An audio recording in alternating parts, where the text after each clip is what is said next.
Great man once said that everything in life is about sex. Except sex. Sex is about power. Chainsaw Man Part 1 is like a horny teenager's fever dream, where you scream, "It should have been me!" But that's just on the surface. Pull back the covers and it's nothing but stains of trauma, neglect, and scars. But the story is loud, funny, and violent, and uses that as the bait, and we've all been hooked. The world runs on fear. Every devil is born from something humanity is afraid of. And this goes for anything, literally anything. The first chapter shows us the tomato devil, a literal walking tomato. So a devil can be born from something as simple as a tomato, or to something like the gun devil, a Voltron of guns and bullets. But one devil that's never been seen or heard of, I have a theory, is the sex devil. Because in Chainsaw Man, sex isn't a fear, it's a tool. Sex is the tool that Makima uses on Denji for motivation and for control. Reread Chainsaw Man with that in mind. Denji stops being this flawed, horny teenage main character who's discovering normal in a world of absurdity. Instead, Denji isn't a flawed character, he's a broken one. Now hold on, cause this is about to get even heavier.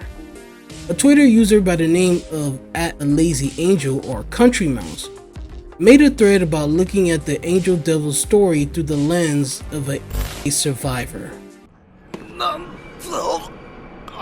It all starts from their first interaction with Makima. The confusion, the memory gap, the feeling of not being in control. Once you see it, you can't unsee it. It makes their story even more devastating. But Makima isn't sadistic. This was just about control, because she's the control devil. We have been hoodwinked, bamboozled, led astray, run amok, and flat out deceived. She doesn't control people because she likes it. She controls people because that's what she is. This reveal shook everyone for various reasons. Every interaction Makima has had with Denji has been for manipulation, even from the very start. But she has never lied.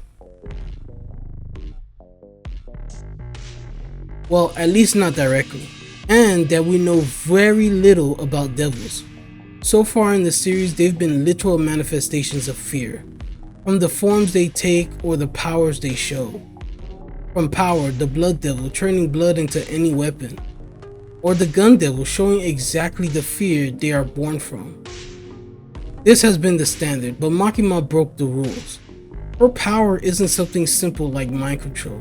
No, she's the embodiment of the very concept of control itself. She is control. She's the abusive parent, the toxic partner, or the terrible boss that we've all had to deal with. The people who control your life more than you realize. And Makima has played these roles for someone. And for some, she's played all three. It answers the subtle feeling of red flags that should be popping up in your head, but you couldn't understand why. For Denji, Makima was the toxic partner, the hostile boss, and the abusive parent all in one. You're a victim. Because if you remove the key from her name, it spells mama. With no guidance, his dad dead, no mom, surrounded by terrible adults, and being just 15 years old, the ripe age of puberty and hormones, Denji was too easy a prey for Makima. Wait a minute. Wait a minute. He had no chance, especially because he was so naive about the world. For example, when Makima congratulates him on his first job well done, she's not just giving him praise, something Denji has never gotten before. She's also giving him a home, a bath, a warm bed, and hot meals. All these firsts were thanks to Makima. These basics are normal or standard to others, but to Denji they were luxuries. She also made promises of better rewards, but those promises gradually shifted, become more tinged with sexual undertones that blurred the lines between love and lust. Denji's tangled feelings toward Makima mirrored the Greek mythology story of Oedipus, who unknowingly killed his father and married his mother.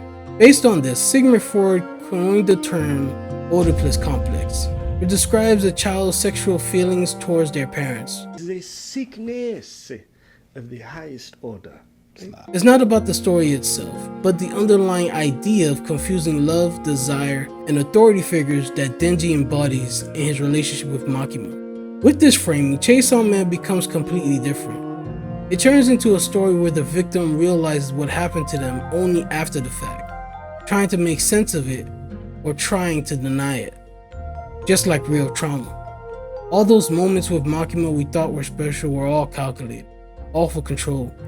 The Angel Devil's trauma response to touch, or Denji's obsession with sex, what we thought was normal for a teenage boy or for a funny, horny main character, was actually textbook hypersexuality. Much like real life, Chainsaw Man doesn't give us the usual happy manga ending. Instead, it gives us a more bittersweet message. You can't change what's happened, but you can change what will happen. This reminds us that while we may not control the past or the pain it brought, we still have power over how our future unfolds. As Maya Angelou said, you may not control all the events that happen to you, but you can decide not to be reduced by them. Denji embodied this, facing trauma and manipulation, yet not letting it define him.